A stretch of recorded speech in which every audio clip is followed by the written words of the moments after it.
All right.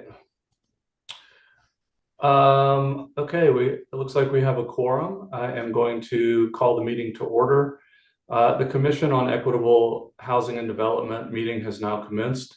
It is January 8th at 4:02 p.m. This is a virtual meeting. We ask that you mute yourselves until called upon to speak to avoid feedback and background noise. For those who have dialed in using the call-in number, to unmute to speak, dial *6 on your phone. And please only use the chat function to request to speak. Also, to comply with the state open meeting law, attendance and votes will be done by way of roll call using audio. And at this time, I will do the roll call. Maggie Amato Tellez. Present. Wendy Asher. Don't see Wendy. Marianne Bierling. Do not see Marianne. Mindy Bernstein. Here. Mark Clark. Vicky Cusino. Serena Warake. I'm here, and I think Vicky just joined the meeting. Lori Mazurbo. Present. Tisha Tallman is absent. Jim Toffel. Present. Ray Winch. Present. Kenny Wong. Present. Jay Young, that is me. I am here. Ex officio members, Ann Chineka. Corin Manning. Marcos Ismail. Present.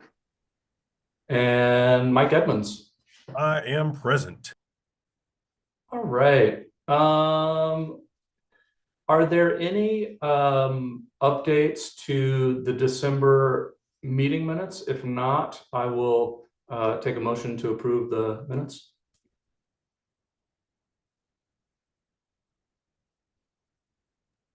I'll move.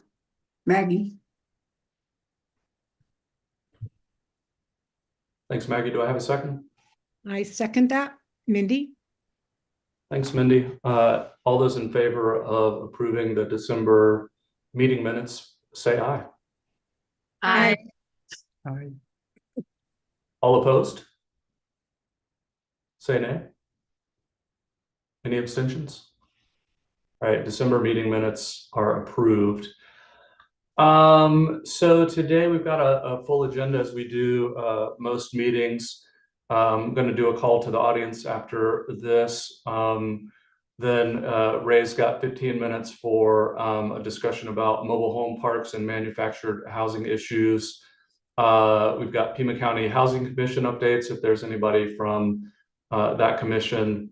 Then we have the home RFP presentations and our discussion with Southwest Decision Resources regarding the facilitation that they're going to provide us and goal setting for 2025. Then HCD updates, subcommittee updates, and next steps. And then we will adjourn. So let's go ahead and jump into the call to the audience, the next agenda item.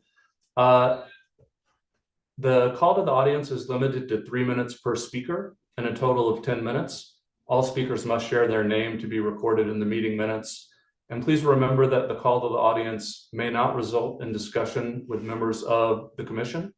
No legal action may take place during the call to the audience, and speakers may not be disruptive. CEHD members may only respond to criticism and request that items be placed on a future agenda for discussion. Members of the audience may still participate on agenda items as per the bylaws of CEHD. Is there anyone in the audience who would like to speak at this time?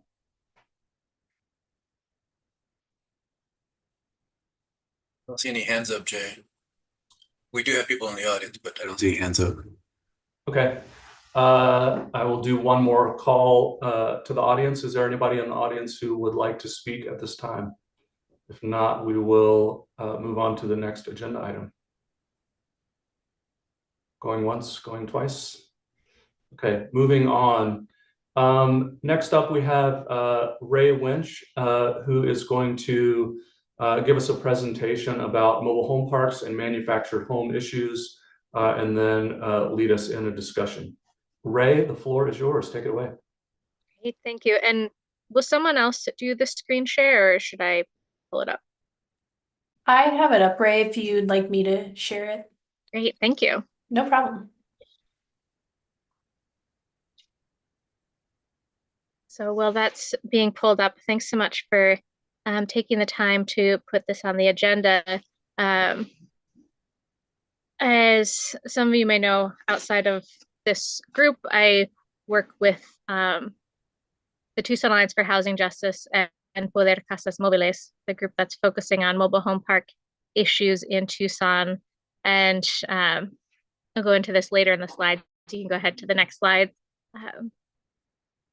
Wanted to bring up some of this really important part of affordable housing that sometimes gets left out in affordable housing conversations. And especially in this area, mobile home parks and manufactured housing communities are a really essential part, or really important part, a really large part of affordable housing in the area.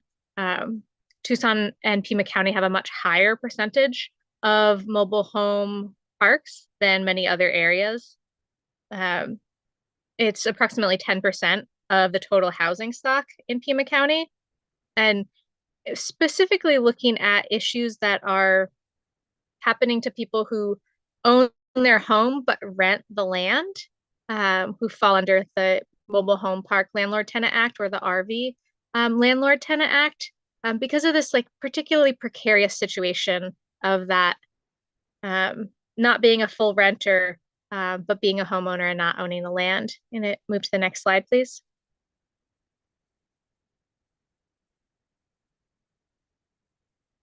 And looking at these multiple forms of precarity, one, people being at risk of losing their home in the case of eviction. That many of you may know that if someone loses an eviction proceeding, so it could be 1 month behind on lot rent, the park owner does not have to allow them access to that home, even if they own it, until they have paid the full amount due from the eviction proceedings. So finding a lot of people actually losing their house outright from having an eviction. Also, people being less able to move if rent is increased, a lot less regulation around utility charges, and I'll go more into that later. The vulnerability of the home themselves with temperature control. A lot of the homes, especially those built before there were HUD standards in place, which is about a third of the homes in Pima County, and it costs a lot to heat and to cool. And then the demographics of residents themselves, who are disproportionately seniors, people on fixed incomes, people on low incomes, people who are not U.S. citizens who in such may not qualify for other support services. Move to the next slide, please. So as I was saying earlier, the being at risk of losing a home if someone is evicted is one of this large areas of precarity. According to the Arizona Mobile Home Park Residential Landlord Tenant Act, you may know there are different landlord tenant acts that protect and regulate the rights and responsibilities of renters in different kinds of situations. So if someone rents an apartment, they rent a house, they rent a mobile home, they all fall under the regular Arizona Landlord Tenant Act. But if they own their home and rent the space, and there are more than 4 spaces, and it's not movable to the degree that an RV is, they'd fall under this Arizona Mobile Home Park Residential Landlord Tenant Act. That says that if a person's evicted and they own the home, the mobile home shall then be deemed abandoned if they are evicted. And the homeowner is not granted protection to sell or recover home until they have satisfied the judgment, meaning that they've paid all back rent, utilities, late fees, and generally attorney fees and court costs. Can move to the next slide, please. So really concerned about this loss of home ownership. We're seeing a lot of seniors become homeless for the first time, going from homeowner to homeless in their 60s and 70s. Again, falling behind on rent 1 month could mean that difference. It's also really expensive to move if the rent is increased. Well, it's called a mobile home, as many of you may know. If moving it is actually very difficult, sometimes over $10,000, sometimes even $20,000. And there is no rent control on the lot fees. So someone could come into an agreement, own their home, have a lease where they're paying $400 a month. It could be raised to $1,000 a month. There's no cap there. There is a provision where if it's raised more than 10% plus the consumer price index, that they can get some relocation funds. But largely no limit on the amount that rent is increased. You go to the next slide, please.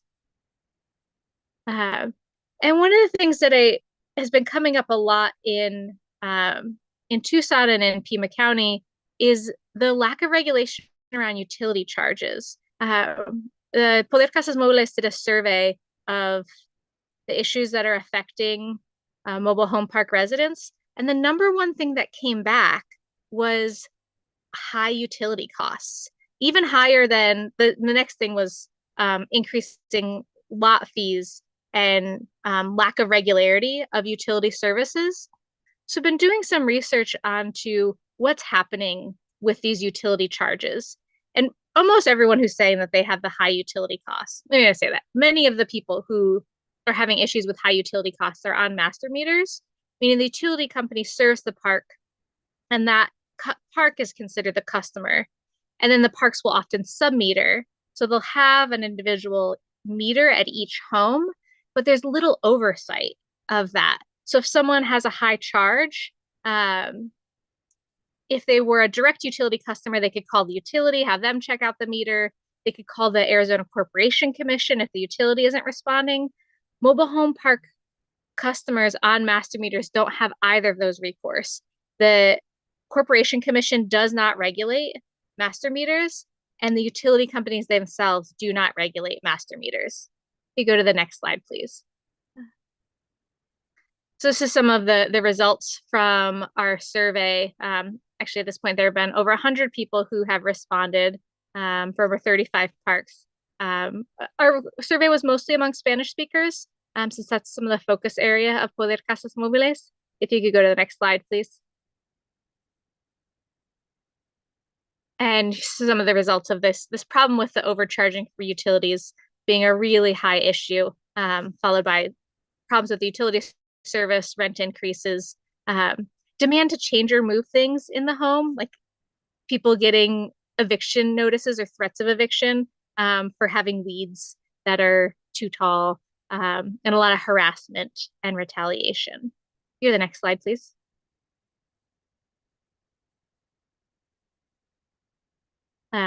This is reiterating what I had already said about the most common reported problems.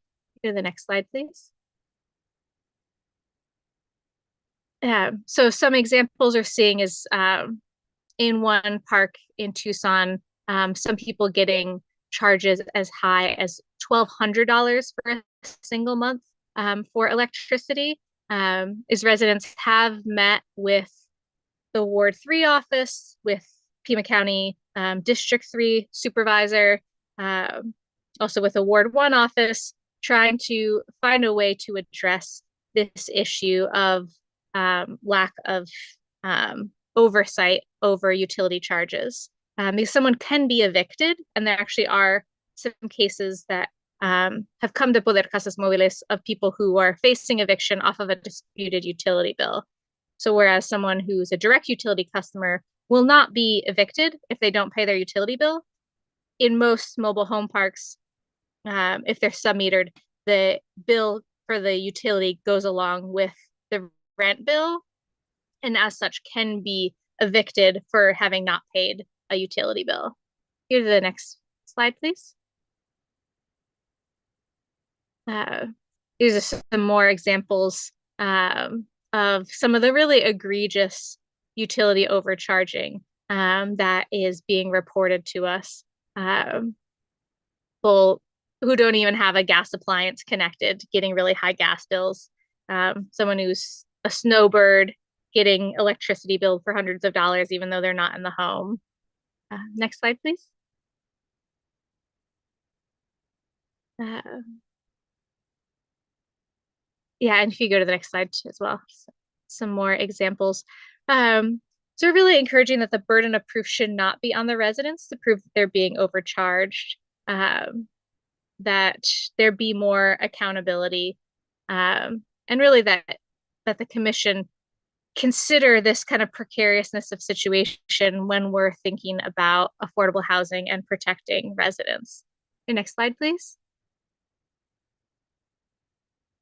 So some of the things that are being discussed is having a clear system for utility charging accountability, explaining weatherization program, which we're really excited that the city of Tucson was awarded a price grant, so over $11 million for mobile homes and manufactured housing in the city of Tucson. And a lot of that will include funding for weatherization. Also looking to expand assistance to master meter customers.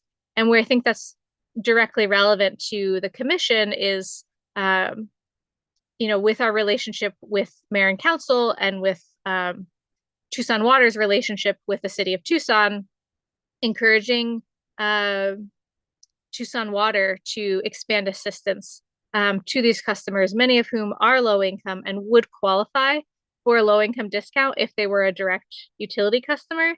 So finding ways that discount could be applied on a monthly basis. Southwest Gas already does offer this assistance to master meter customers, but at this point, neither TEP nor Tucson Water do. And also we're in some conversations with some city staff about supporting the conversion of some of these sub-metered customers to direct customers.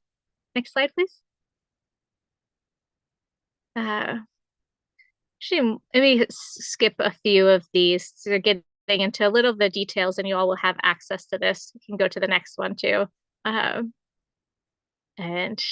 just I can keep going here. Some statistics on this one here. Actually, that last one is something I do want to draw attention to is the vulnerability for heat-related deaths. So this costs of the inefficiency of heating and cooling, and also the risk of having utilities cut off. It has costs far beyond the high utility bills. Manufactured housing and mobile home park residents in Arizona are 8 times more likely to die from heat-related causes than those in site-built homes. In 2023, 40% of indoor heat-related deaths occurred within manufactured housing and RVs. You go to the next slide, please. So really happy that the city of Tucson and HCD has taken leadership in taking this issue seriously, and in taking the initiative to apply for this price grant. When I made these slides for last month, we hadn't yet been awarded it. Since then, that proposal has been funded at half the amount that was requested, but it's still a very substantial amount of money. Let me go to the next slide, please. So hopefully that will be making a difference. But again, these other ways that I think there's really inequities that are happening. And again, since we're a city commission, always looking at it from the perspective of what is in the power of the city of Tucson. So things like this Tucson Water Cares, and there's all these resources and rebates for Tucson Water customers, almost none of which are available for master meter customers. You go to the next slide, please.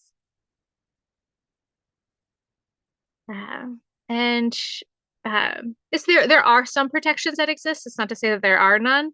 Legally, a park can only charge up to the prevailing basic service single-family residential rate, which isn't a protection in every state. So I do want to celebrate that protection is in place, but it is not enough when it's not enforced.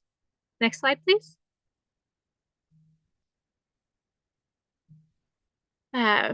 It's looking at the demographics here too of where parks are located, and where the areas of darker red are areas of higher concentration of poverty. It may come to no surprise that many of these parks are concentrated in areas with higher rates of poverty, where people would be eligible for some of these low-income discounts that they're not currently receiving. Next slide, please.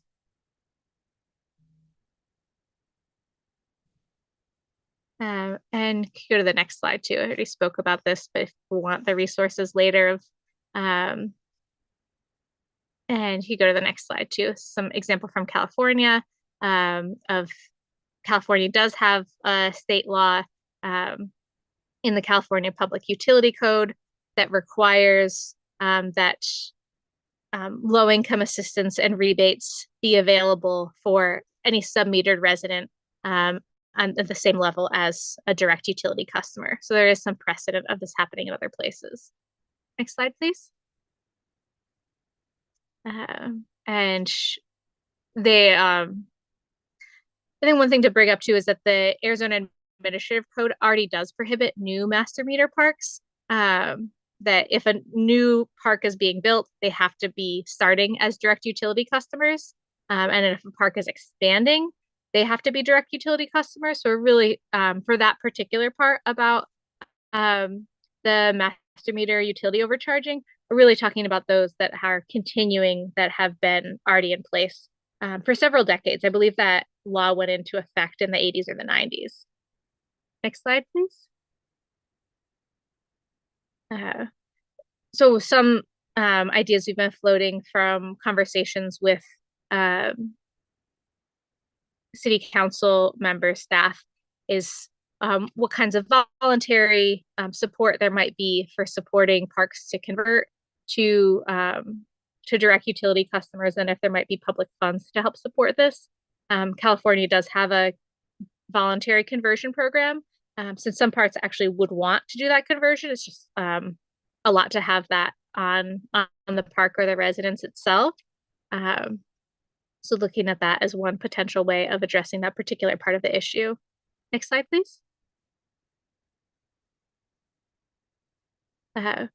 My proposal for the commission today is I'd like to propose that the Commission on Equitable Housing and Development form a working group to focus specifically on the issues affecting mobile home parks and manufactured housing communities that would make recommendations to mayor and council to remedy problems of affordability in mobile home parks, and would also like to explore the option of doing so in conjunction with the Pima County Commission. You know, they're very engaged in mobile home park issues and in manufactured housing community issues. I think it'd be a really worthwhile thing to do together. That is the end of my presentation. If you want to stop sharing, thank you. And get to hear any feedback, including if anyone would be interested in being part of that if we did form it. Yeah, Jim, go ahead.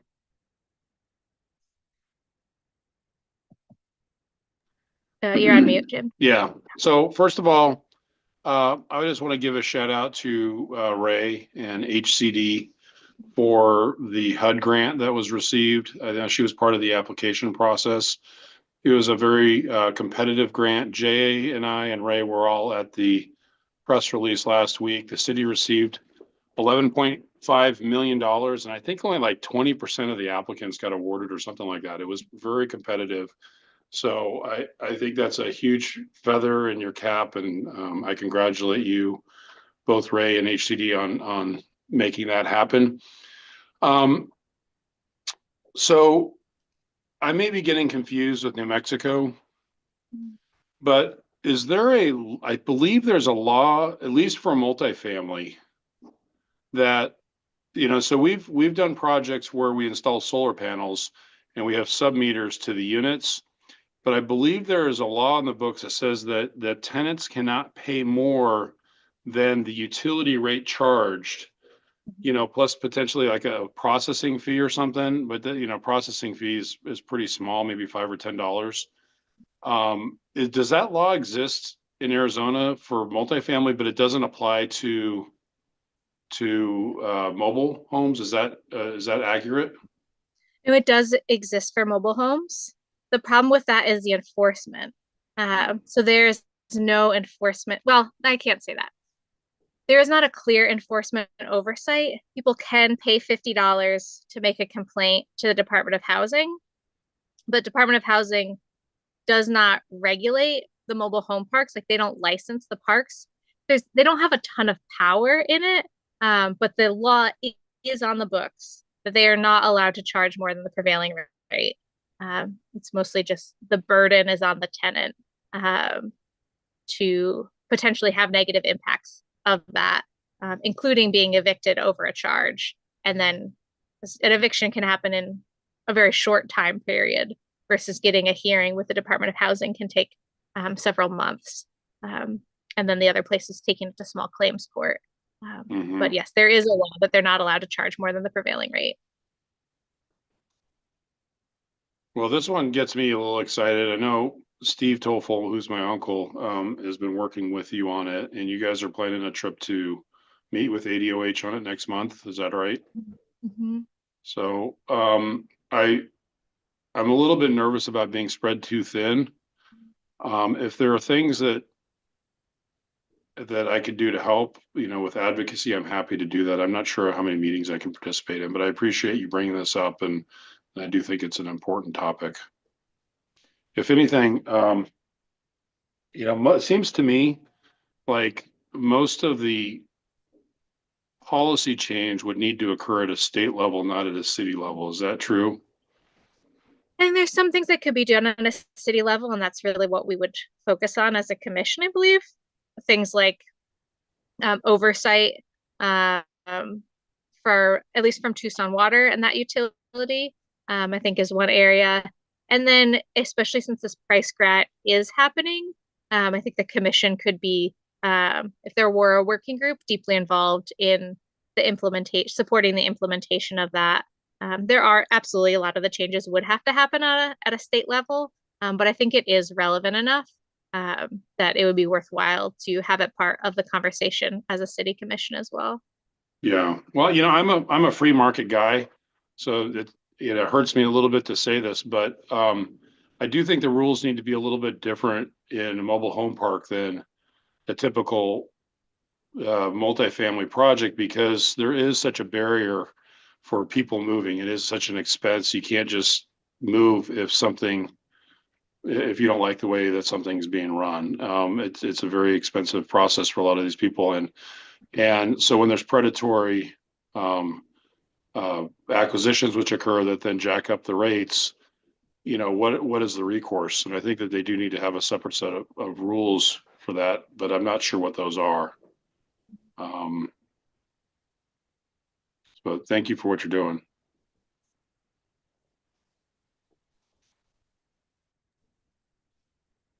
Any other questions, comments for Ray? Go ahead, Mindy. Yeah, go ahead, Mindy. So you're looking for commission folks to join you in a work group, correct? I am, and I do wonder about, we've been trying to see if we could do it jointly with the county. It doesn't seem like there's anything that would prevent that, but at least a few people from the city commission, potentially along with a few people from the county commission, to explore that together and to keep the conversation happening within our general commission meetings. So yes, we'll be looking for a couple people to join a small, probably a short-term working group too. It wouldn't have to be a forever standing, but at least starting with a 6-month working group. I would be happy to join you. Thank you.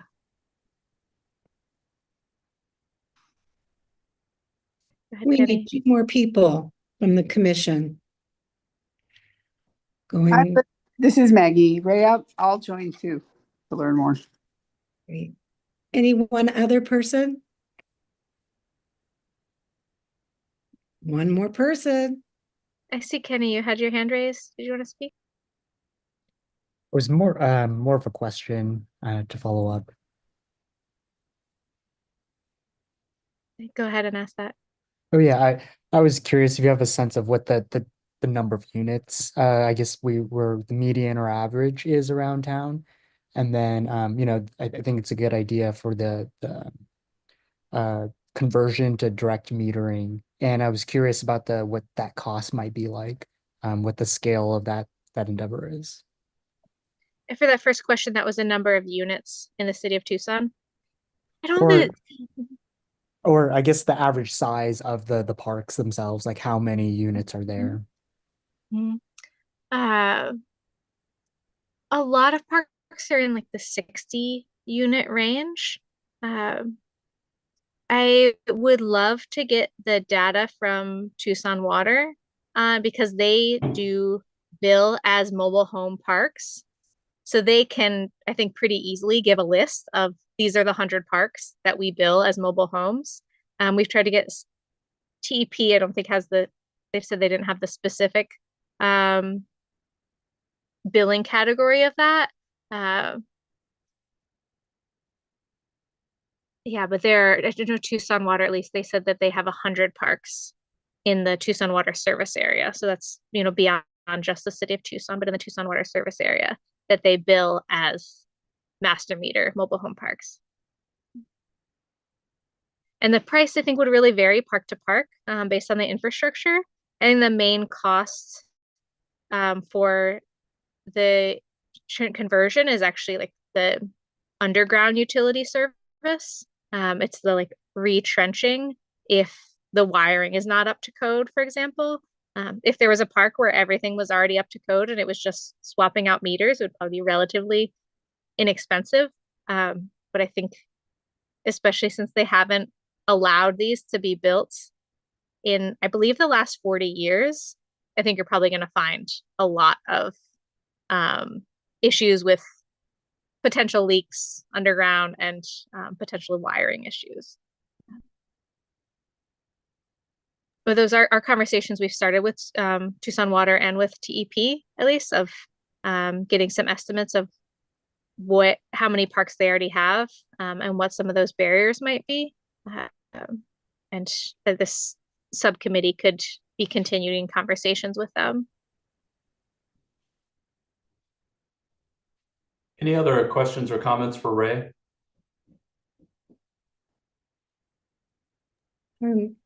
I do. Go ahead. Ray, you will coordinate a meeting time? Yeah, I'd like to follow up with the people who are not here as well to see if anyone else would like to join. And since we have, I think, a little bit lower attendance than we often do, and then can follow up about a meeting time for the end of this month or next month. Hey, Ray, if you could include Steve Toffel, I know he would like to participate. I know he's not a commission member, but Yeah, he's pretty experienced. We're allowed to have non-commissioners on a working group, is that right? Great. I'd love that to be an open working group, and would be happy to invite Steve, and there may be a few other people who've been very involved, who might want to be a part of that. He'll tell you that I've learned everything I know from him. Thank you. I guess I have a question. I don't want to take up much time with this because it's kind of getting in the weeds, but is there anything that we need to do as a commission to, have a working group? Can we just say, okay, we're going to have a working group and we're going to meet at this time? I mean, I know quorum is an issue, if we have too many folks, but so I guess that's maybe a question for HCD. I don't know if we need to go into that now or something we can talk about offline. I don't think you do for kind of a more of an ad hoc working group, but we can double check those rules for you. Okay, cool. Well, at this point, we'll just assume that we can have a working group and just make sure that we're not hitting a quorum for the entire group, and unless we hear otherwise. So anything else for Ray before we move on? Mindy, I see your hand still up. Thank you. Ray, do you have any tenants or participants that live in a mobile home park that are joining the group or can?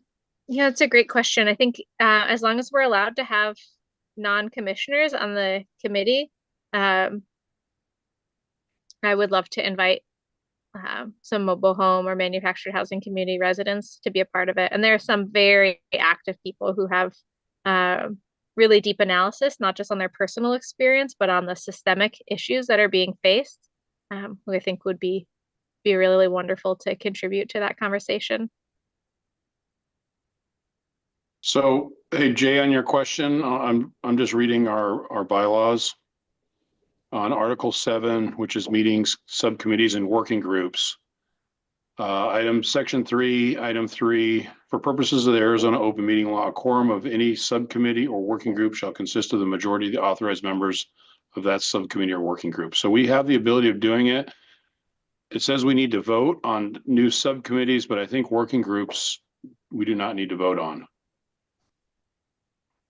So Right. ex officio and non-members may participate on subcommittees, but shall not count their votes. Great. Sounds good. We will move forward with that working group then. In the interest of time, I would like to move on to the next agenda item since I think we've got enough information at least to get started with the working group and move that work forward. So thanks so much, Ray, for your work in that area and for bringing this forward to the full commission and spearheading a working group. Definitely much needed, I would say. Next on the agenda is Pima County Housing Commission updates. Is there anyone from Pima County that can provide an update at this time?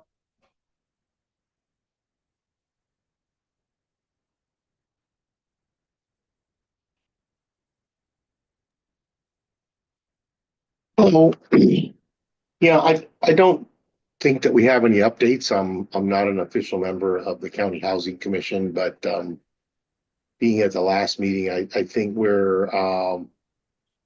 the commission is going to be awaiting to get some preliminary information on the affordable housing gap funds and the RFP that was issued for the latest round of funding that was approved last year for this fiscal year. So they'll be getting that information at this month's meeting as far as the summary of our review committee that will be ranking the applications.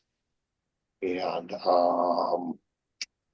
then I know that they've had a working group also that has been meeting, but I was out for 2 weeks, so I'm not up to date, and I'm not sure if they met over this past month or not.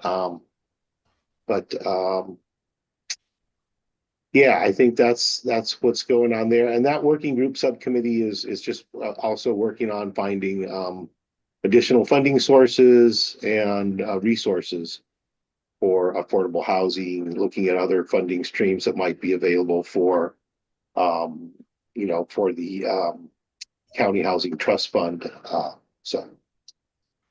Thanks, Marcos. Go ahead, Jim. Yep. Hey, Marcos. So I think this agenda item was related to trying to work with the county on an affordable housing bond initiative.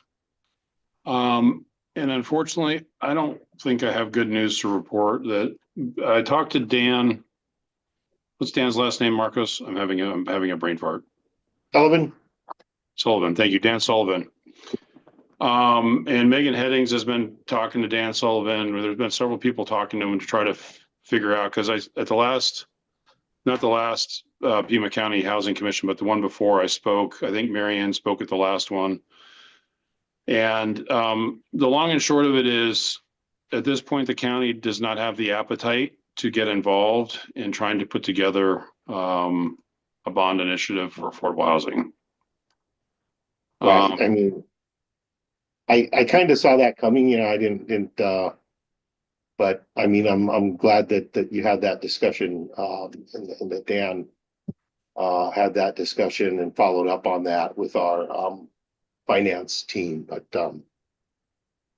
yeah, it's I think it's still a challenging time is here, and there's probably a lot of concern about the election results from November, and yeah, I'm not sure what else, what other information he may have relayed to you on that, but I'm gonna try to grab lunch with him or something.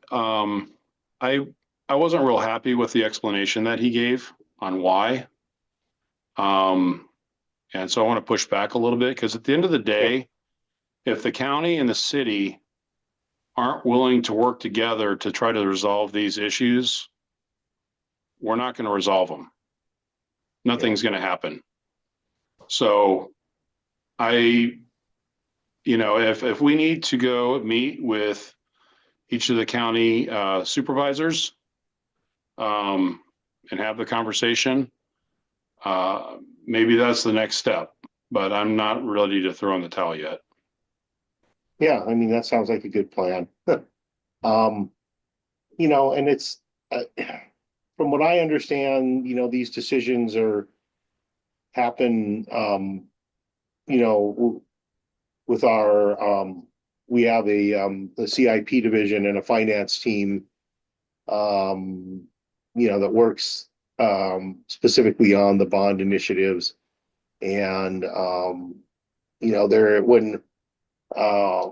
when the time's right, there's, when there's, active bond issues and, or bonds that are, being spent, there's a bond commission that the county convenes, and that commission has been inactive, since, all of the outstanding general obligation bonds have been retired and, there's no new bond elections being planned. We've been having these discussions, but it's still far from any action being taken. And I think it would be good to have a discussion though with our elected officials, both at the city and county level. But I think there's also a lot of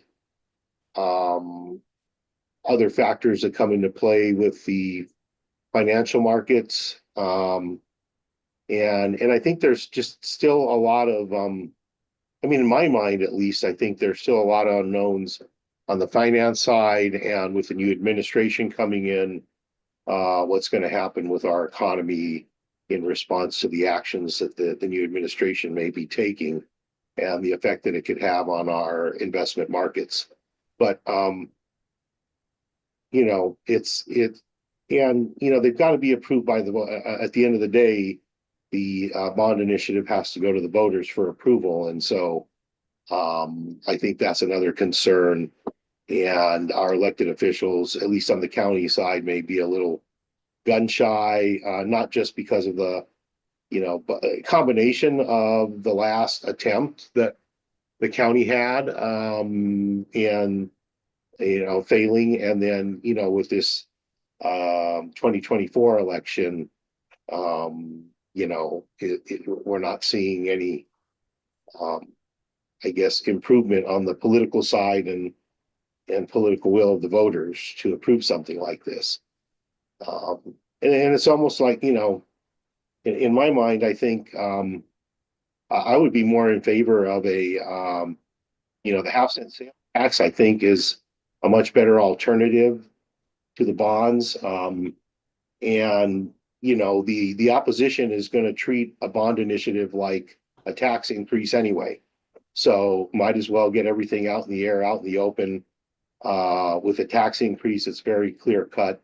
And I think the trick is making an argument for the voters on the value of any tax increase, that the value added that the community will benefit from. And so I know that some other cities and counties have gone the route of the sales tax and have been successful. I know a county that we work with through National Association of Counties in Florida was very successful, and they've gone through 3 rounds of sales tax for critical infrastructure, which includes housing. And so I think approaching it that way, and then there's much less restrictions when you have funds from a sales tax. Funds raised from a sales tax will have much less restrictions than general obligation bond funding. With the general obligation bond funds, you cannot use those funds to fund a housing trust fund that's going to earn interest. And that was one of the things we learned, on our last go around of bond funds in 97 and 04. At first we thought those funds could be put into the housing trust fund, but they can't because of the rules related to the general obligation bonds. that prohibit you from earning interest on those funds. So, and then the funds could not be loaned out if we wanted to loan funds through a housing trust fund. General obligation bond funds cannot be loaned out. And so there's, but I think that it's still worth pursuing, but, and I'm just speaking personally from, my perspective. I think the half-cent sales tax that the city is pursuing has a much better, I think there's going to be more value and revenue that could be realized from that. And I think that at least on the city side, there's a good chance that, that sales tax could pass. So in the interest of time, y'all, this is obviously there's a lot to talk about regarding working with the county housing commission, as well as, addressing a housing bond. We're going to talk a little bit later with our facilitators about issues we want to deal with. I think obviously this is probably still on the list. So in the interest of time, I think that we should move on from this topic and move into the home RFP presentations. The purpose here is to hear presentations from prospective home RFP applicants. Each applicant will have no more than 5 minutes to provide a brief overview of the project, which must include, but is not necessarily limited to, total budget and cost per unit, approach to incorporating green and sustainable building practices, target populations if applicable, surrounding neighborhoods and opportunities for low-income residents, and the project's opportunity score. We got a number of materials related to this to set the table for this particular agenda item. So I am not sure, Andrew, are you up for this? I am, yes. Take it away. Love it if our HCD staff could enable presenters to share screen for me. Yes, I'll get that for you, Andrew. Thank you. And then we will roll through our projects, and each presenter will want to share their screen as well. Awesome. You should be able to share your screen now. Sorry. Who's going to be the official timekeeper for the presentations? That will be me. All right. Thank you. So I will run y'all quick, commission members, through what we're going to do. Y'all did this last year, so this should be a bit of a refresh if I'm not mistaken. We are asking you, the commission, to, if you're a non-conflicted member, to hear each applicant's 5-minute presentation and score it based on a 0 to 25 point scale.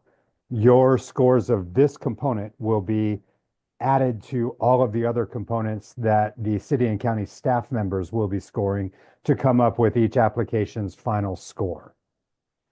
These presentations, like they were last year, will simply be a presentation made to you by the applicants. There will be no Q&A, and the applicants will have no more than 5 minutes each for their presentation.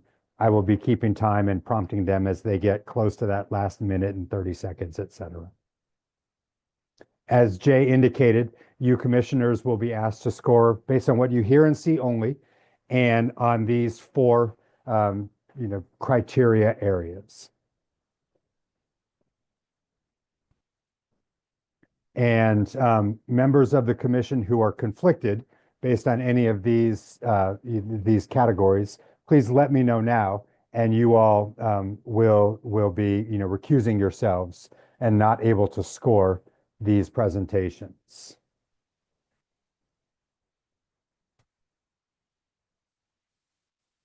And lastly, we'll get started. We have 8 presentations to go through.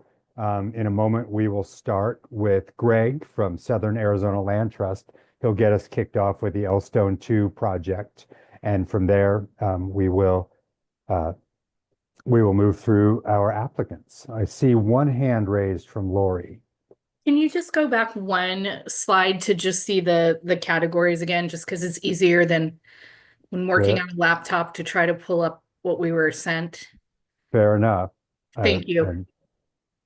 Oh, shoot. Did I just do it wrong? I did. Oh, my goodness. I'm sorry. There's the criteria for you. Could you send, And those were sent in an email. Could you- And I don't think I can keep them up because each presenter will want to share the screen. okay, hold on just a moment, please. Sure. Andrew, And this is then, Andrew. I'm sorry. This is Ernesto. You ask the presenters to raise their hands so we can let them into the meeting as panelists. sure. Presenters who are out there, starting with Greg, please raise your hand, and our team, Ernesto and team, will let you in as panelists. Thank you. Also, just to let the commissioners know that the information is in our packets for the meeting that was sent out with the detailed agenda. So all of these slides are available to us, including the evaluation criteria. And then last, before I leave you, in the same packet Jay referred to, there was a link to your scoring survey. So each commission member has a link. That's where you will go and you'll enter a score for each of the 8 presentations. They will then be sent to me and we will tabulate them and add them to all of the rest of the scoring. So with this, I'm going to stop sharing my screen. And if Greg is ready, Greg Sass, I hope I said that right, Greg? Yeah, Greg Sassy, Executive Director of Southern Arizona Land Trust, or SALT. Yeah. And Greg, do you have a presentation you'd like to share, or would you like me to do it on my end? No, I think I can do it here. So Great. Can everybody see this presentation? I believe we can, yes. Okay. Well, Go ahead. as I mentioned, thank you very much, commissioners, for taking your afternoon to listen to our presentation. As I mentioned before, my name is Greg Sassy. I'm the Executive Director of Southern Arizona Land Trust. Been Executive Director since 2020, and we're a local nonprofit that was founded in 2008, and we have 130 rental units that are scattered site single family homes, and we mostly serve families and with our mission being safe, affordable living in Tucson for SALT. So here's the second slide. You see that? Okay. And what this project is we're going to build 3 new homes that are in the area of 6 in Elvira. And these 3 homes will range, they'll all be 4 bedrooms, 2 baths, 2-car garages, 1,526 square feet. This project is located in the city of Tucson. We already have approved model permits to build these homes. The population we're going to serve is 60% AMI, and we're requesting $750,000 of home funds, and the total project cost is $360,000, and SALT will finance the gap with through our internal cash flow. So this is an aerial of the project. It's lot 1, lot 9, and lot 10. Now we do own the other 7 lots in that subdivision called Elstone 2, and we are looking for additional financing and funding for that project, and we're going to keep it at 80% AMI for that second phase. All right. The interesting thing is we do a lot of work in this area. We built out, completed the subdivision called Desert Vista, which is just south of this project. And we did a project in joint venture with Habitat to finish out those homes and on a vacant lot. So that was a very successful project. So here's our site plan is the next slide. Our floor plan is here. We've built this house in our Corazon del Pueblo subdivision and a project I recently finished called Bentley on the Loop. And it's a great 4-bedroom, 2-bath home, as I mentioned earlier. And we have a variation of it. What's that? Another point, I know I'm running out of time. As I mentioned, we've done a lot of work in the Barrio Nepal area, which is Elvira and 6.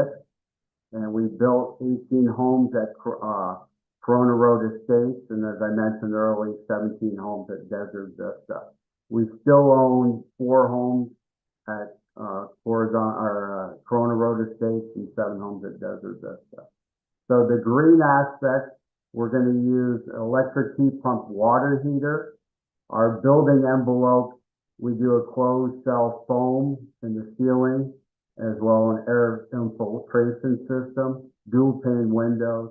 We use electric heat pumps, Energy Star rated appliances, interior lighting. And then our target population is, our surrounding neighborhood opportunities.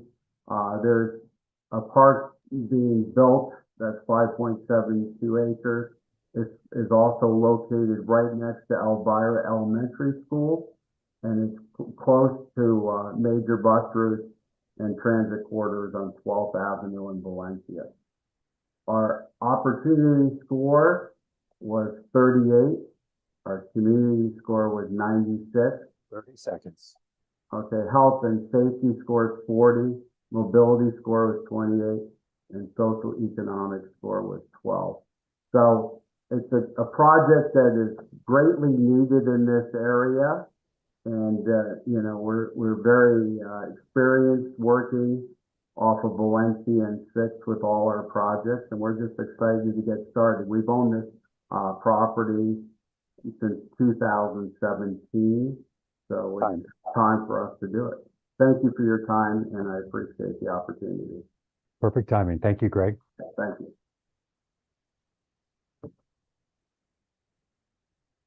So Greg, if you could unshare your screen or Okay. stop sharing.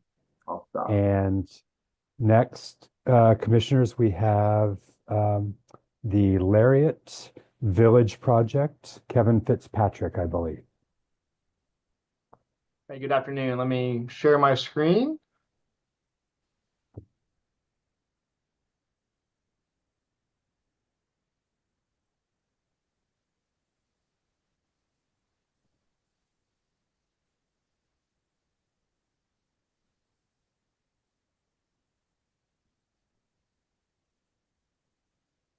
So far, we can't see it, but it looks like you are doing your tech behind the scenes. All right, how about now? Yep, you're all set. Okay, great. So good afternoon, everyone. My name is Kevin Fitzpatrick. I'm the Director of Development for Impact Residential. We are the lead developer of the proposed Lariat Village Affordable Housing Project. Very happy to be here today. Would like to thank all of you for your time, allowing us this opportunity to present our projects to you. I know the developer community sincerely appreciates all the work that you all have done in conjunction with the city of Tucson to support and continue to support affordable housing. So as a quick background on who we are, Impact Residential is a affordable housing developer. We are mission driven, focused purely on 60% AMI, pure affordable properties, round up new construction. And our mission is simply to provide quality, safe, affordable housing in areas with the most need. And we believe our site, the city of Tucson as a whole, is certainly an area with a significant need for quality, affordable housing. We're co-developing this project with the PACES Foundation, who is our nonprofit partner. They are a national nonprofit that specializes in affordable housing developments and provides resident services and education to tenants of projects. So moving on to our site, it's roughly 2.5 miles north of the airport, near the rodeo area, at the intersection of Irvington and Park. Here's a zoomed in version of it. You see, it's currently a largely vacant site. There's one structure on the property now existing, but the rest of the site is vacant. It is located near infrastructure, allowing for low, utility connection costs relative to some other sites. And it's something we have under contract right now for a little less than $2 million, which we believe is a very reasonable cost and is supported by an appraisal that we have for it. Moving on just to our site plan, you can get an idea here on the building footprint that we have proposed along with the parking area. We have a potential future phase 2 portion of the parcel on the southern half. And then the northeast corner is being retained by the current property owner, the seller of the property, for future development of their desire. And here's a quick development summary of our proposal. So we're proposing 120 apartment homes. All of those will be affordable, averaged at 54% AMI. There'll be a mix of 1, 2, and 3 bedroom units serving the family demographic. We believe the family demographic is often overlooked with apartment units. So we've made a very intentional decision to include a large number of 2 and 3 bedrooms to support those families and provide them a safe place to live. Zoning is in place for the site. We don't have a rezoning to worry about. You see several amenities here, including Energy Star appliances. We'll be seeking Energy Star ratings for the development. Services for tenants such as financial literacy training, life and skills services, first-time home buyer classes, so that ultimately this is kind of a stepping stone for tenants to get to on their pathway to home ownership. Some of the neighborhood characteristics, we have a bus stop on site that tenants will be able to utilize. The future southern route of the rapid bus transit proposal that 1 minute. discussing is going along our site. We have an opportunity score of 29, which I don't think does the site justice, but as you can see, we have several community services, parks, etc., within close proximity to the site. This is a quick rendering of the site. Spend too much time there. Get to the financials. We've been working on this project for over a year. We've gotten pretty far down the line. We can see the finish line within range now. Our total cost is $354K a unit. And we get down to our sources. We are deferring the maximum amount of fee allowed by ADOH to make this development feasible. And the final $1 million, in addition to the previous $1 million allocated, will be the ultimate gap filler to make this development feasible and be able to break ground. And thank you, everyone. Perfect timing. Thank you, Kevin.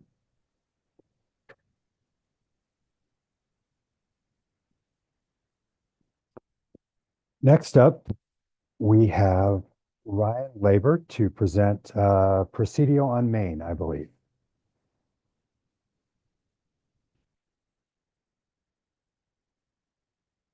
Okay, thank you, Andrew. I'm going to share my screen and get started. So good evening, everybody. So my name is Ryan Labor. I'm with Spire Development. I'm actually going to be presenting 3 different applications to you, but the first one here is Presidio on Main. So I'll talk about sort of the project basics, just for reference, the budget, and sort of some component parts of that. Location, of course, plays a role, the plans and the team.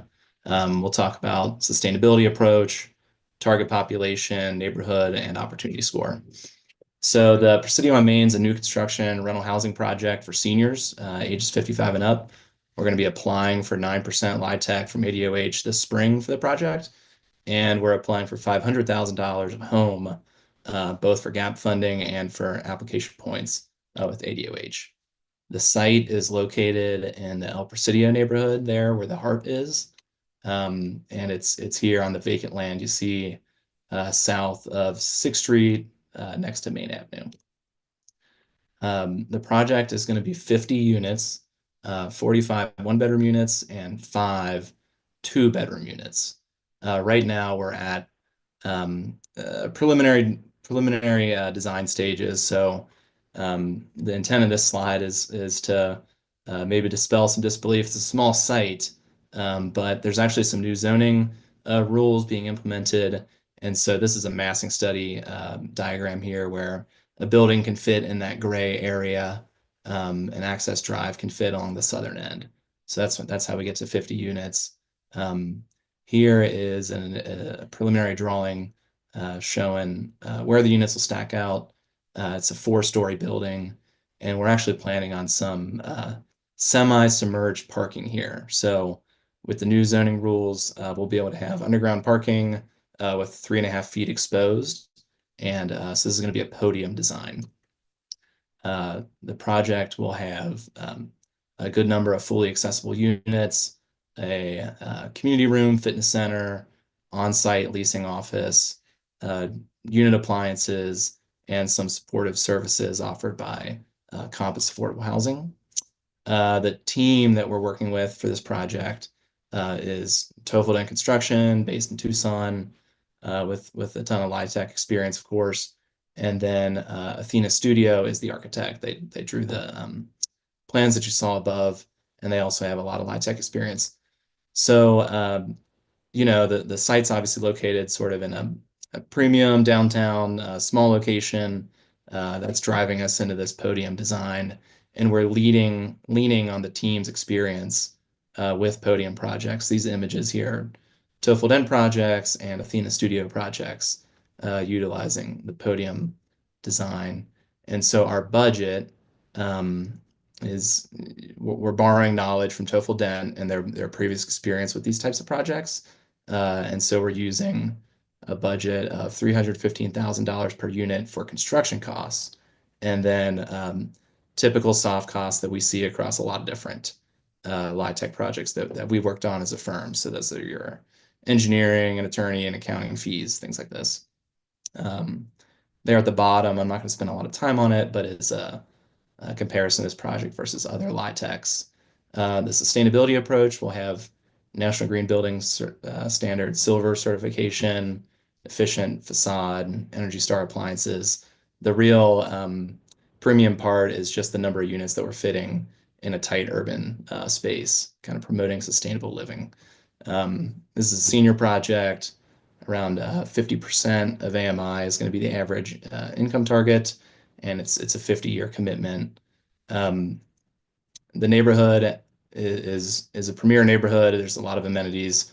We're right on a Suntran route. The excuse me, the Amtrak station's nearby, and there's all the amenities that you see here. And so on this map, the heart is again the site, and then the blue dots there are the amenities listed. Opportunity score is 75, and you can see the component scores there. And lastly, I think one of the things that we're really excited about on this project is we're going to be addressing a lot of priorities of different folks in the city. So the site's currently owned by the IDA. It was actually deeded to them by the city for the express purpose of affordable housing. It'll be a first community corridor project, and we hope it's a premier one. That's a new kind of zoning standard the city's rolling out, and it's also in the HAST area. So that concludes the presentation for Presidio on Main. Thank you, Ryan. Next, we have Ryan staying with us as Rincon Manor Phase 1 is up. Okay, so I'm going to reshare my screen here.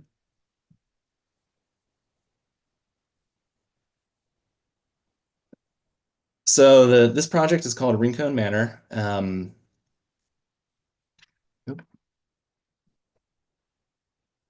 We'll have a familiar agenda, but some background on this project. It's a new construction rental housing project for seniors.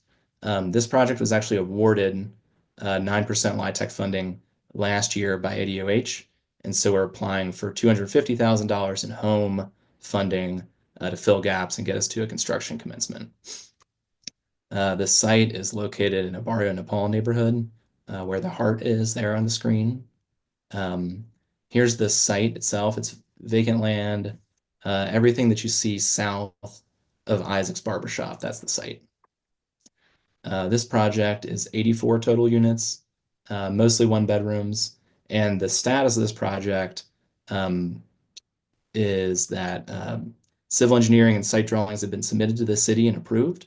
Architectural drawings have been submitted and are under review, and bid drawings are out on the street. I mentioned that because it's going to be relevant to our budget discussion. But just to give you a sense for all of the input that's going into our budget, these are the current project plans as they stand right now. Some images there. We'll have a lot of fully accessible units, community garden, community rooms, fitness center, leasing office, community laundry, unit appliances, and supportive services. The team here is Tofel Dent Construction and Athena Studio. It's been a really good, smooth process over the last 9 months. The project budget right now is based on a Tofel Dent estimate. This is an in-house estimate based on takeoffs and of the drawings and experience. So this is really the best estimate that we can have before getting bids back. Obviously, it's just an estimate, and you kind of hold your breath when waiting for bids to come back. But this is the best guess we have right now. So here are kind of some cost metrics. I think when you compare Rincon Manor down at the bottom to other LIHTC projects, it's actually a pretty efficient project in terms of cost per unit and cost per tax credits. We'll have a robust sustainability approach here, silver certification, ultra efficient facade, Energy Star appliances. This is a vacant urban infill lot. We'll have rainwater harvesting, and then we're actually going to have 78 kilowatts of solar collectors to power the common area space. This is going to be for seniors 55 and up, max of 80% of AMI, average of 50. We'll have 15% of folks in the project will be housing choice voucher holders, and it's a 50-year commitment. This site, it doesn't have a super high amenity score, or I'm sorry, opportunity score, but there are a lot of amenities. In the picture down there below, you can see we're right next to a bus stop. That's the SunTran Route 24, and also just north on Valencia Road, about a block to the north. There are a great deal of amenities, physician, postal service, library, pharmacy, grocery. They're mapped right there. So again, here's the opportunity score. You can see the final score, the composites.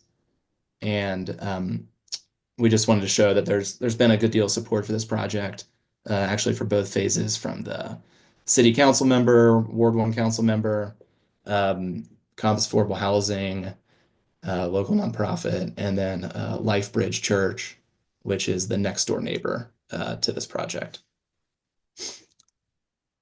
So that concludes this presentation on Rincon Manor Phase 1. And thank you, Ryan. I guess, Andrew, with your permission, I will just roll on into Rincon Manor Phase 2. Just want to be sure the commission members understand that we're going into a new project. So Ryan will also present their application for Rincon Manor Phase 2. So these will be scored independently of each other.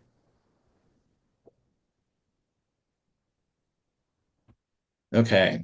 So yes, thanks, Andrew. And I'm trying to make each one of these presentations distinct and repeat the relevant info. But so here is final one of the 3 presentations I'll be giving for Rincon Manor Phase 2.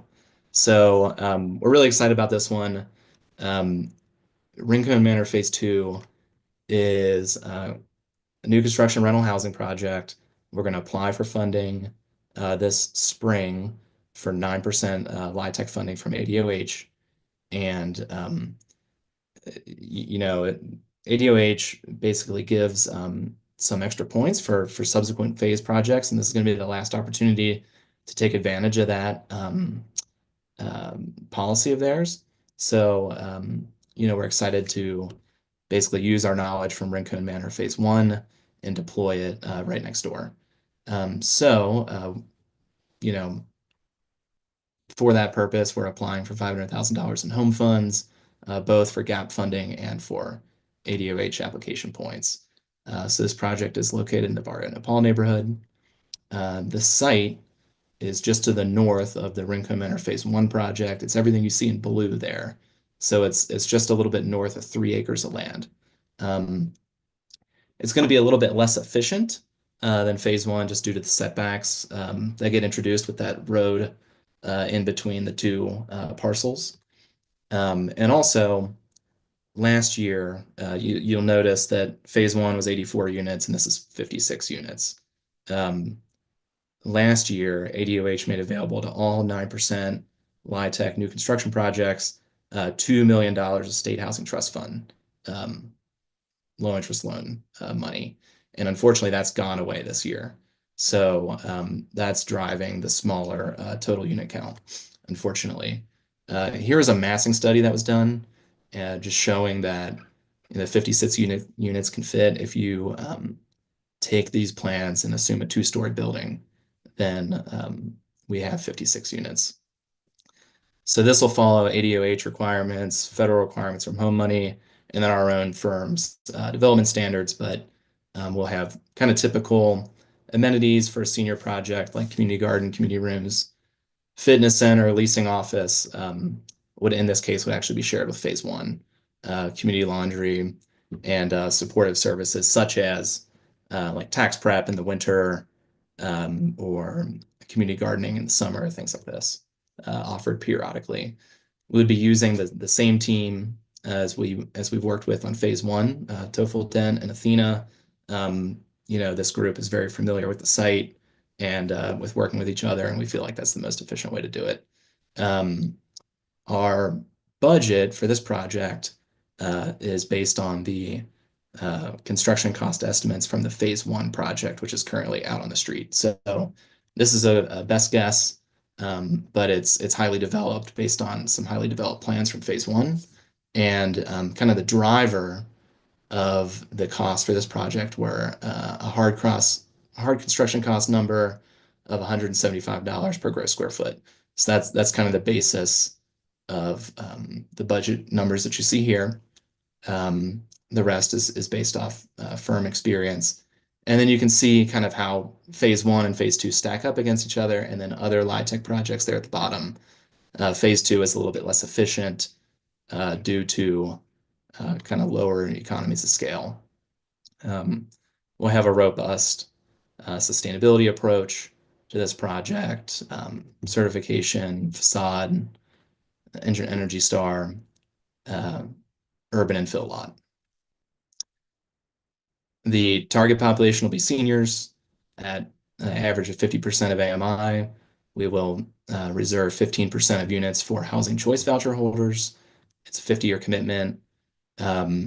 This project doesn't have a super high opportunity score, but we feel like there's a lot of good amenities in the area. Just to the north of the site, we're on a Suntran route, and there are a lot of amenities that are listed here. Just to the north of the site on Valencia Road. So we feel like the opportunity score of 39 and the subcomponents don't do the site total justice, but we are excited for the residents of this project. And we lastly have a good deal of support for this project. So we know the neighborhood's interested and paying attention, eager for affordable housing. So we have letters of support from the council member from Ward 1, Compass Affordable Housing, and then LifeBridge Church, which is the next door neighbor. Thank you, Ryan. Okay. Thank you. So next up, we have, it's like Jason, is it Jason Hissey? Yeah. For Shasta Apartments. Can you see our screen? Not yet, just you is what we see. Hold on here. Hey, Tom, can you do me? We got two computers here. Who, you? Can you give Daniela Zepeda sharing access, please? She has our video, or not video, but our graphics. Hey Jason, Daniela should have access. If you look at the bottom bar on your screen, there should be a green share button. I don't have it. She doesn't have it. She's on a separate computer. Okay. Yeah, we've made her a co-host in the meeting. I'll try removing it and adding it back. Daniela has her hand up. I think she might be doing that so I can see her. Are you able to see the share button now, Daniela? I don't have the share screen button. I don't have a green button. Okay, if you hover over, if you hover over this main screen, there should be a menu button, a menu bar at the bottom. Yeah, I'm there. I just don't have the share option. Maybe I can. Hey, Andrew, do you by chance have the presentation? Do not. We don't have no, we just have our site plan, floor plans, and elevations and renderings. I mean, those are our visuals. Are you able to get in, or No, I don't have access. you don't have access? Okay, I don't Um, want to disconnect here. Perhaps you can just tell us about your project because Oh, yeah, I got you. Okay, I'd be more than happy to share. I represent Cope Community Services, which is a local nonprofit 501c3 behavioral health provider. They've been in Tucson for over 50 years. We're going to be submitting a 9% tax credit application. This is phase 2 of a 3-phase project. The first phase was 28 transitional units that were awarded by the Arizona Department of Housing. They include 28 apartment units and a 4,000 square foot clinic. Phase 2 is the Shasta Apartments, which will be 100 studio units, all for occupants 62 and over. Our amenities for our site are going to be, we're going to have a dog run, a putting green, a walking path, raised gardens, picnic tables, barbecues, indoor library, game room, wellness gym, yoga studio, movie theater.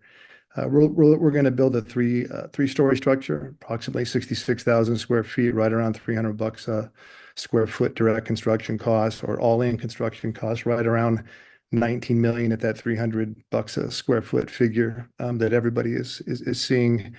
In terms of our sustainability, we're going to build to the Exhibit A mandatory design requirements of the Arizona Department of Housing, which obviously require Energy Star light fixtures and appliances, LED light bulbs, low flow toilets, shower heads and faucets, air conditioning units with share ratings 15 or better, low VOC products throughout. Our project will have a HERS rating of 65 or better, and 2% of all of the units are going to be sensory impaired. Our target population, again, is 100% elderly, 62 and over. Annual incomes ranging between 16.6 to 37.5, with annual gross rents between 625 and 937. Again, all of our units are studio. Average net rents 495 to 807.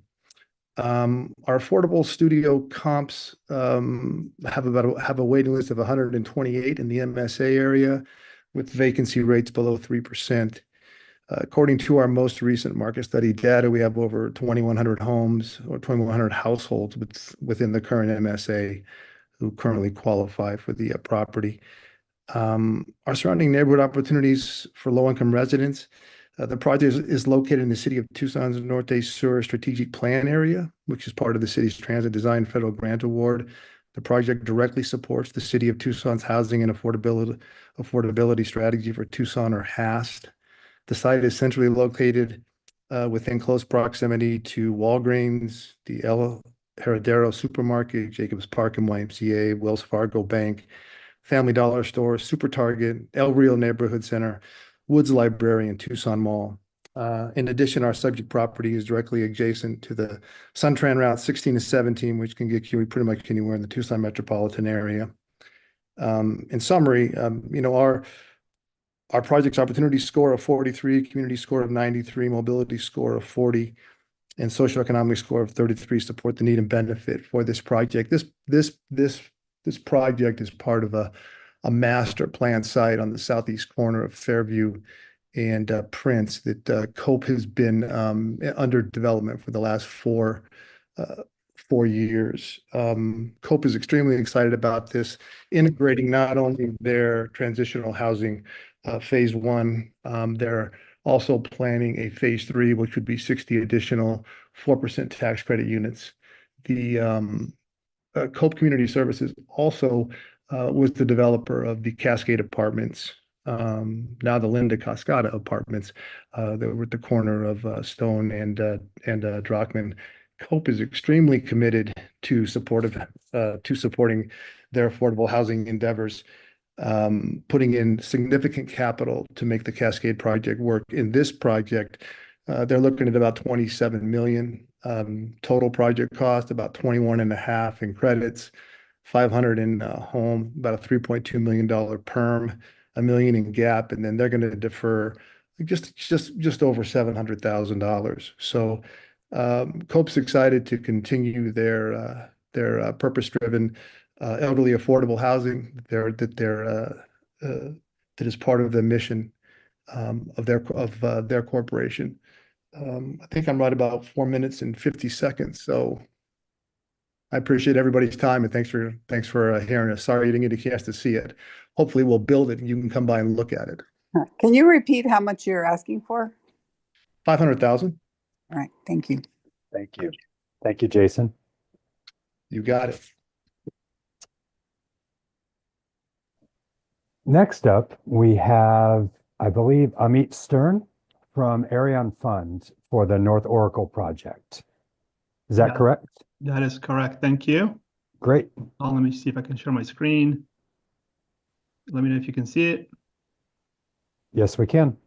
Perfect. So thank you, Andrew, and thank you for all team members for giving us the opportunity to present. So my name is Amit Stern. I'm a partner with Arion Funds. We are lenders based out of New York, and we got involved in this project as lenders back in 2022 when we provided a loan to a developer who was looking to take this property and convert it into residential units from a hotel. Unfortunately, he was not on top of his game. He let the property go, vandalism, squatters, the property got run down. We started a foreclosure process in beginning of 2024. It took some time. And towards the end of last year, we actually came in to meet with the city because no matter how we get involved, whether as equity or as lenders, we usually want to see, projects come to fruition. So after meeting with the city, we're kind of leading the game in December of 2024. They recommended we put together the team, and B, also apply for a home grant. And the idea of our project is to kind of restore the property to what it's supposed to be, and provide the neighborhood with a nice residential property. So here we go. So again, the project objective: work with local partners, property management people, community integration, work with the city council as well, with community groups, and pretty much develop and reconstruct the project, secure funding with grants, as well as local investors, and basically restore the project to what it used to be. Locally, we connected with the North Star Group as well as with Ralcon. Both have a lot of experience in construction, development, property management in the city of Tucson. North Star, I believe, manages over 4,000 units. And together with them, we believe we can make this project very successful because from our experience, you always need local presence who know the market, who know what needs to be done to be a part of the team. And we're also going to recruit them not just as property managers and construction companies, but also as investors in this project together with us once we take over. The property sits on the North Oracle Road, which is a very nice, district area. The property consists of various residential, and it has a standalone property that can also serve as a retail unit For example, we were talking about maybe opening up a small supermarket or a deli to support both the residents and the surrounding neighborhoods. It's important to say that the property is pretty much located about 1.5 miles from, let me just jump, from the university, which, houses over 46,000 students. And this can be a very attractive and cost-effective alternative to student housing. In addition, as we met with the city, part of the units can also be used for low-income housing as well.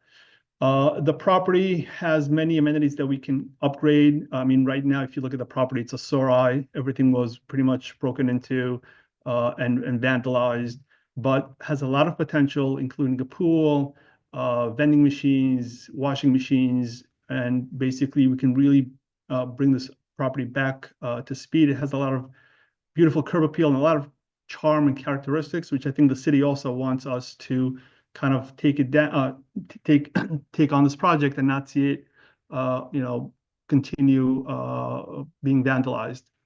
Our initial estimates from, again, local partners is roughly $3.14 million to bring it to a fully working property. We are going to be requesting $500,000 from home to help us see this project through. And like I said, I think the primary target is going to be the student housing, faculty members, and some, residents of the area. In the area itself, again, 1.5 miles from the university, 6 grocery stores in the area, 5 schools in the area, 5 parks. If we look at the sustainability, we're looking to incorporate probably solar energy, different landscaping enhancements, efficiency windows, hot water heaters. Sorry? 30 seconds. 30 seconds, okay. And basically work also with a design team that incorporates and works on large scale projects. As far as opportunity score, we have 47, but if we focus on the health and safety of 3, we think once the property gets built up nicely, this can definitely be increased. Also, across the street from us, just to point out, there's another housing facility that the city has invested in, and this could be a nice, I guess, addition to that area. That's time. And that's time. Thank you. Amit, thank you very much. Thank you.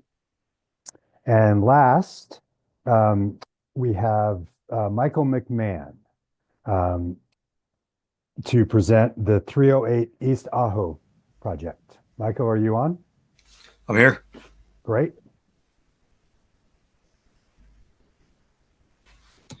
Just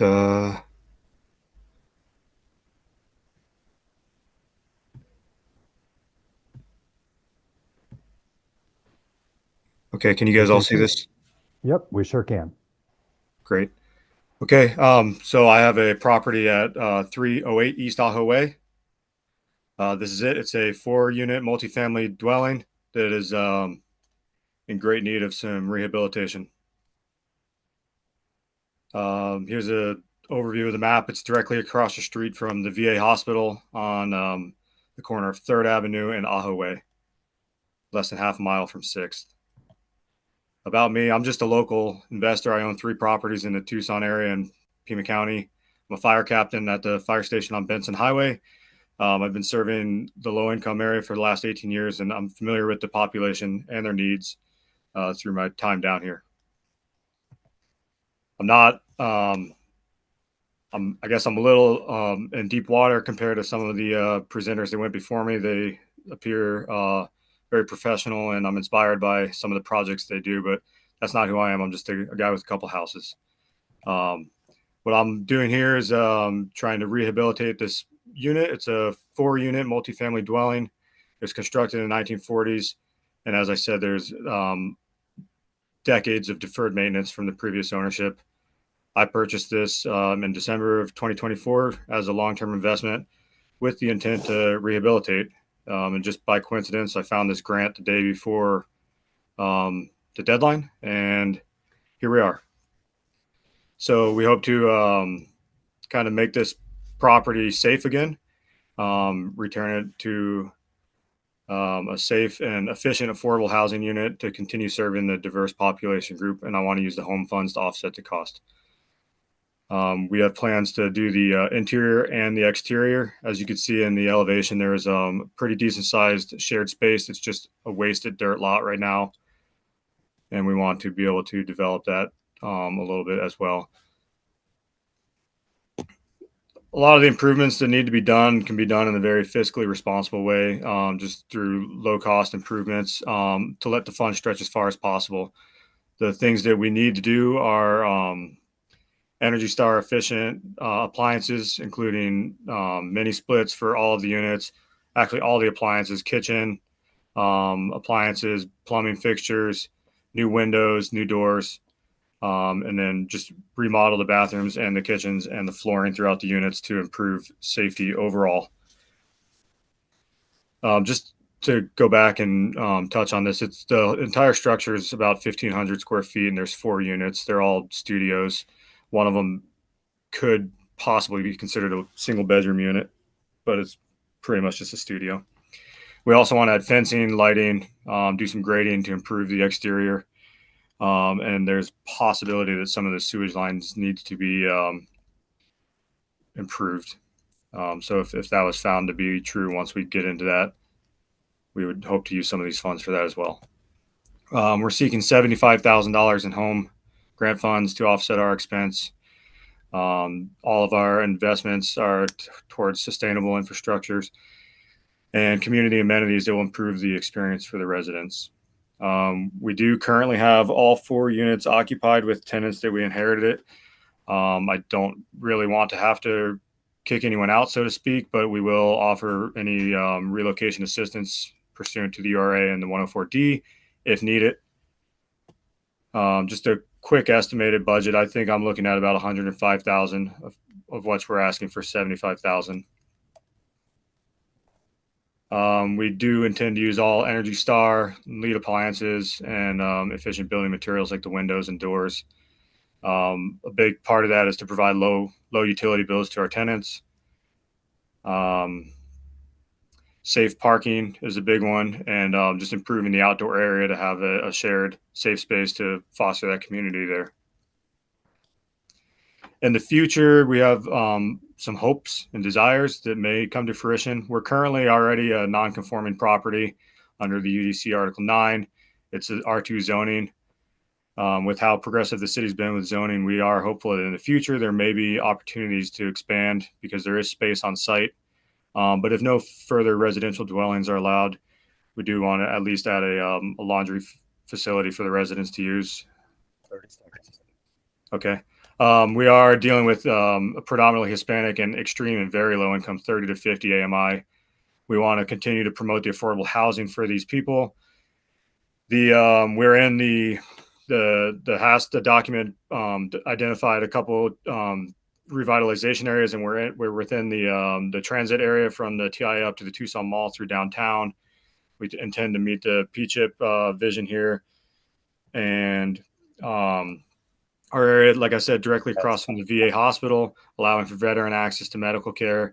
There's tons of employment opportunities through the hospital, supermarkets. Suntran, got it. Thank you. No, I appreciate you, and I appreciate all of our presentations today. Thank you all very much.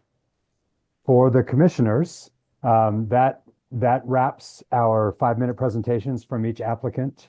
I sent you all a link to, I didn't know I was on camera. I sent you all a link to the scoring survey.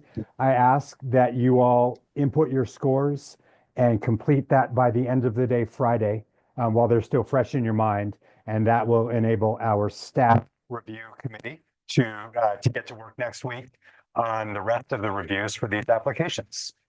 Are there any questions of me or staff from the commissioners?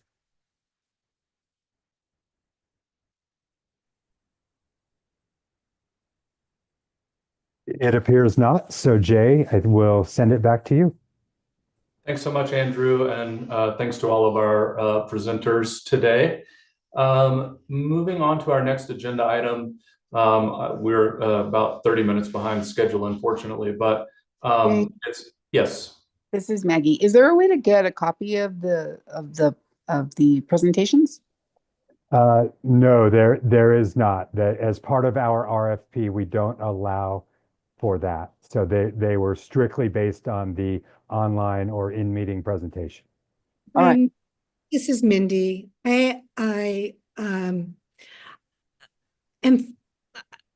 a little overwhelmed with having to score presentations so quickly with difficulty that the all the, I don't like doing this.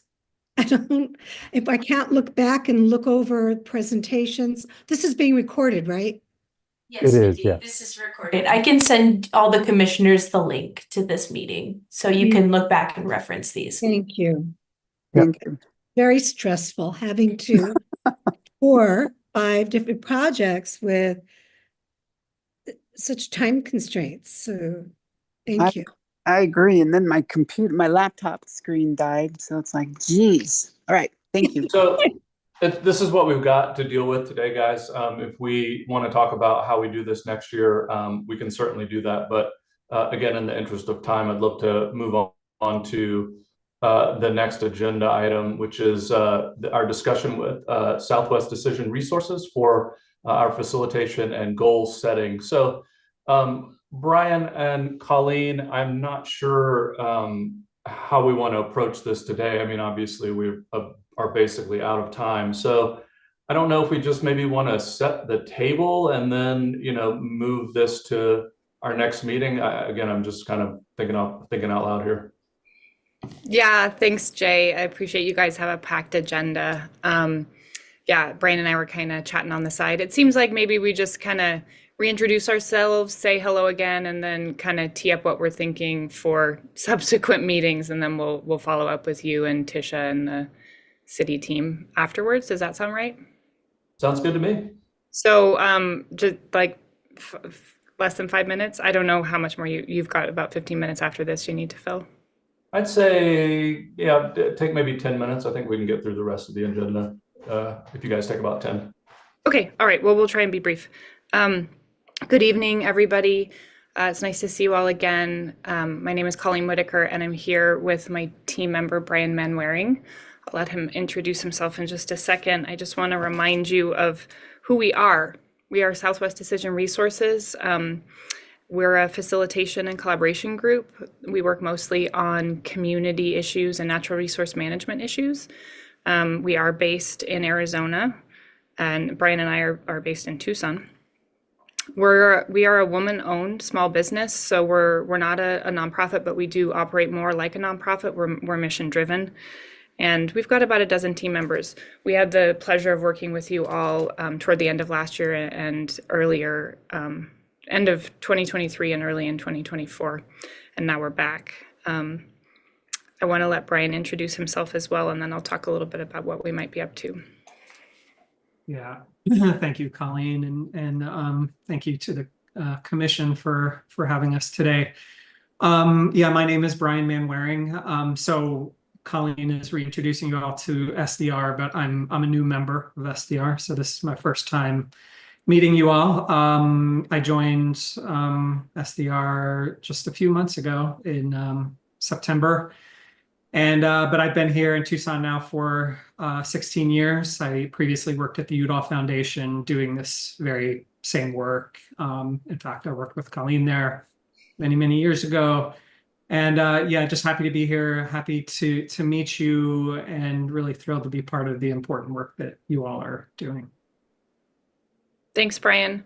We're pleased to have Brian as part of this team. So those of you who, most of you will remember, previously we had myself and my team member Tawny Robertson working with you all in our last phase, and the team we've got for you this time is myself and Brian. So excited to be working with Brian on this with you.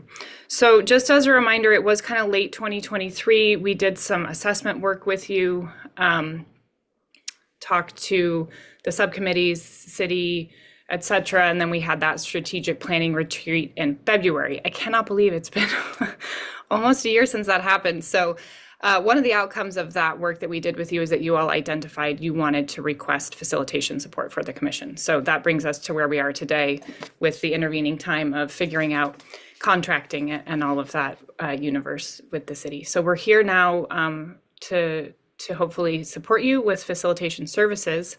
And we do want to take maybe just a few minutes to hear from you all. This support of facilitation was something that you had requested and voted on, and the city has helped bring it to bear. And now we want to know kind of how Brian and I can set things up to be the most useful for you. So we want to hear, how you feel facilitation can be the most helpful for the commission from your point of view.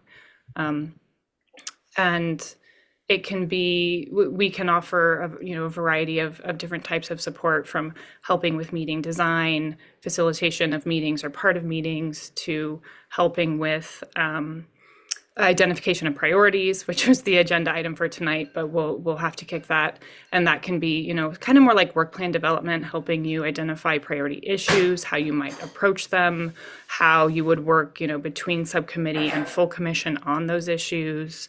We can talk about different models for decision making and how you all do that. So there's a variety of things on the table. I don't want to presuppose anything, but I'd love to open up and hear just your thoughts on how we could be most helpful with facilitation in your. So Colleen, actually, I think what I would like to do in the interest of time is, as much as I would like to open it up, I just don't think that we're going to have time to be able to have that discussion this evening. But what I would like to do instead is kind of tee this up for next time and kind of put on the table for everybody to think about kind of what I have been thinking about and kind of what we have been discussing in terms of facilitation, and not just facilitation, but where we go as a commission for this year.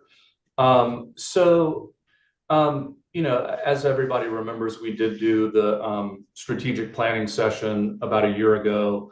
And one of the things that I would really like for us to do is to really follow up on that strategic planning with the help of the facilitation.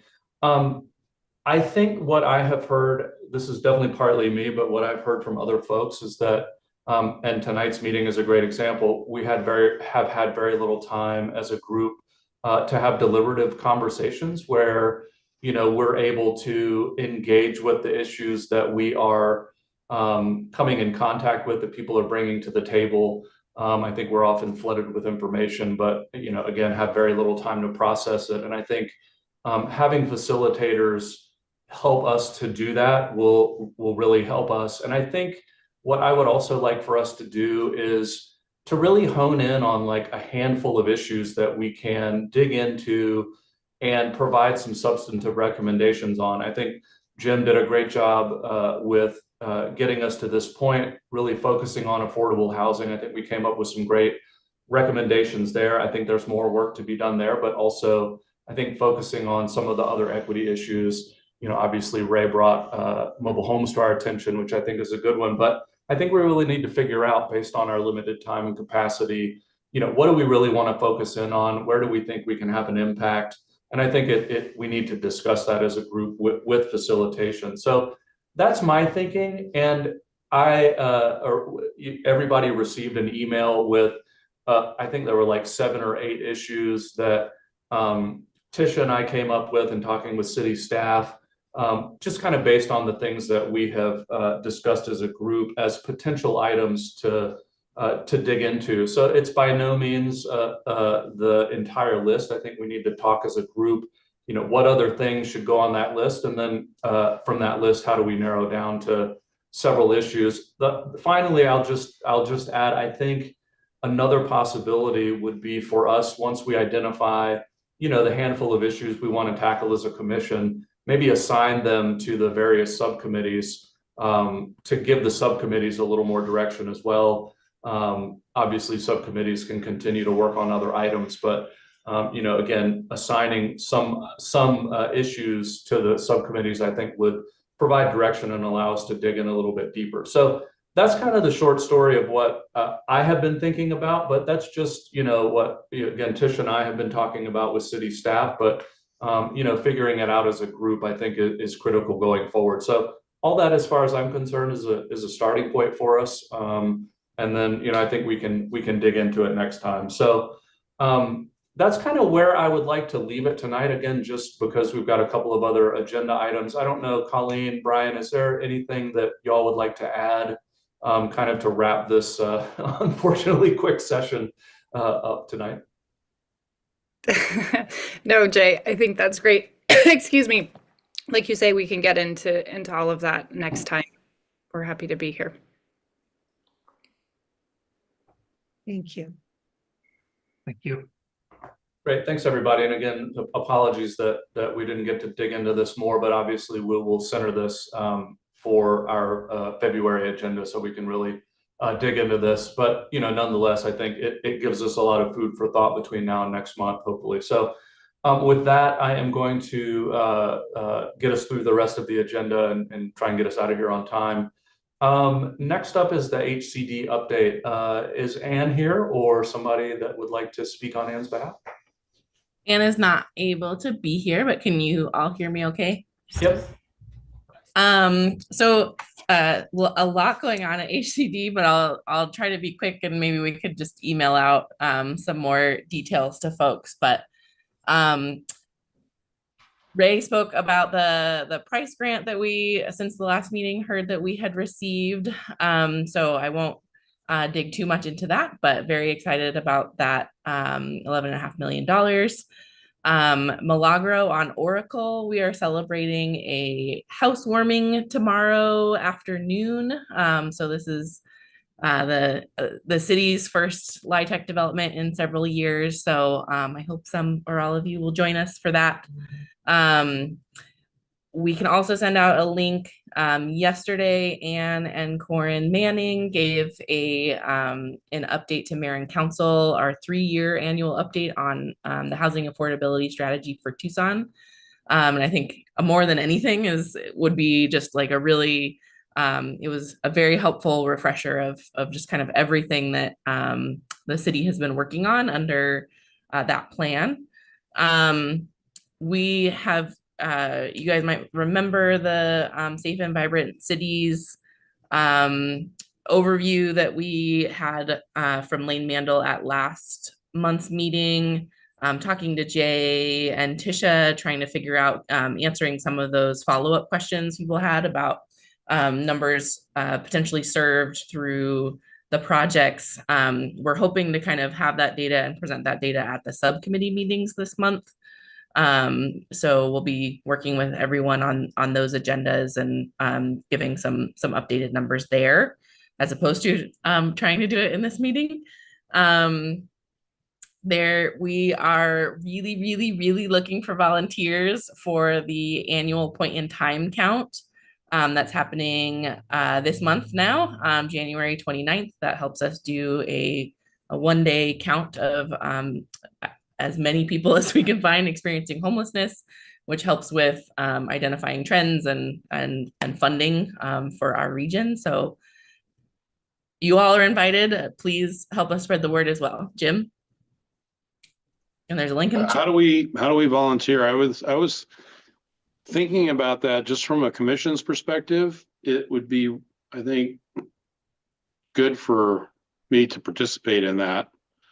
So how do we sign up?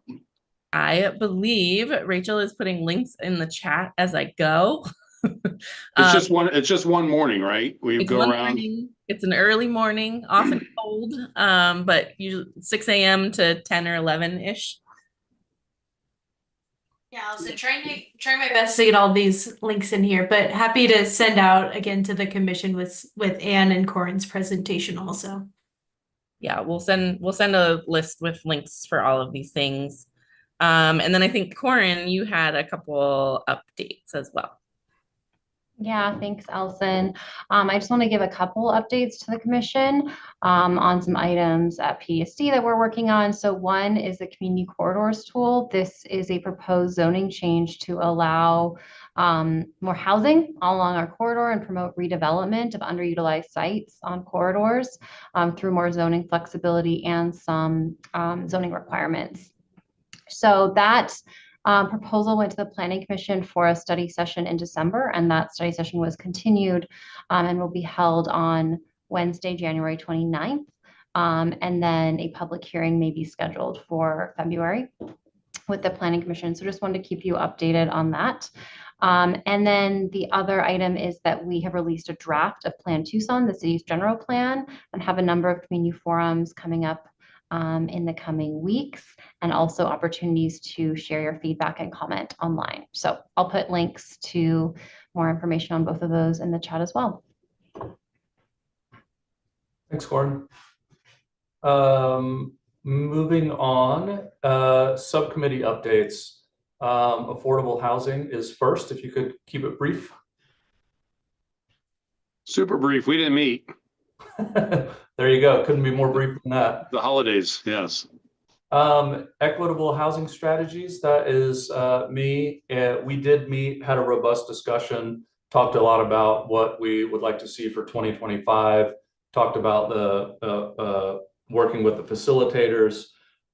We also had quite a lengthy discussion about the sales tax initiative. So just a lot of great discussion, nothing really to move forward, but I think we were just really kind of preparing for and thinking about 2025. So I will leave it at that. And next up is Housing First. Housing First also did not meet because of the holidays. We did not meet. All right, very good. Next steps. Our next meeting will be virtual, February 6th from 4 to 6. A couple of agenda items. Obviously, we did not get into the facilitation and how that's going to look for 2025. So that will be front and center next time. I see potential continued discussion on the Safe and Vibrant Cities Sales Tax Initiative and how we want to approach that, if we want to make recommendations or kind of where we want to go. And then also a discussion on sanctioned encampments. Commissioners are encouraged to watch Rachel Milne's presentation to the Housing First Subcommittee, which was on July 30th, 2024. And there's a link to that, both the presentation and the slides in the detailed agenda that we received. And then upcoming subcommittee meetings, affordable housing, Wednesday, January 15th, 4 to 6. Equitable housing strategies, Tuesday, January 21st from 1 to 2:30. And then Housing First is Tuesday, January 28th from 4 to 5:30. And if there is nothing else, we can adjourn, but I do want to, is there anything else, any other business, anything else that we need to say before we call it a night? Kenny? Yeah, just wondering about the timing for the sales tax initiative. If it, because that election will be in March, if each of the subcommittees can make sure they kind of talk about that at some point this month. Great, thanks, Kenny. Anyone else? Any parting words? No, thank you, Jay. Good All job. right. Thanks, everybody. We're adjourned, 6 o'clock.